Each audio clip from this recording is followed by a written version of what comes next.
بسم اللہ الرحمن الرحیم۔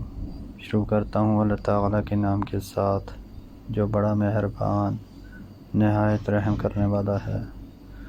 حضرت ابو ہریرہ رضی اللہ عنہ کہتے ہیں کہ نبی اکرم صلی اللہ علیہ وآلہ وسلم نے صدقے کا حکم دیا تو ایک شخص نے کہا، اللہ کے رسول میرے پاس ایک دینار ہے۔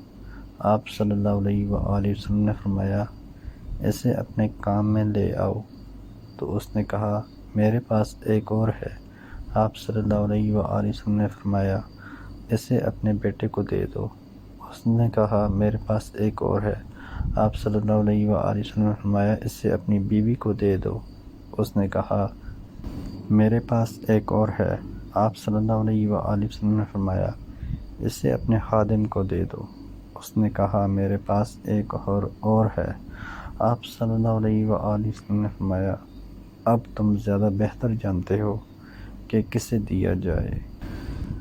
سیدنا ابو موسیٰ رضی اللہ عنہ سے روایت ہے، رسول اللہ صلی اللہ علیہ وآلہ وسلم نے فرمایا، بے شک اللہ جل جلالہ مہلت دیتا ہے ظالم کو، اس کی باگ ڈھیلی کرتا ہے تاکہ خوب شرارت کر لے اور عذاب کا مستحق ہو جائے، پھر جب پکڑتا ہے اس کو تو نہیں چھوڑتا۔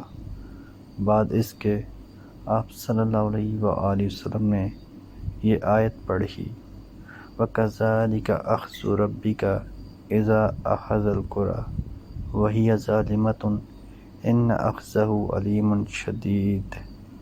اسی طرح تیرا رب پکڑتا ہے جب پکڑتا ہے بستیوں کو، یعنی ان بستیوں کو جو ظلم کرتی ہیں، بے شک اس کی پکڑ دکھ والی ہے، سخت۔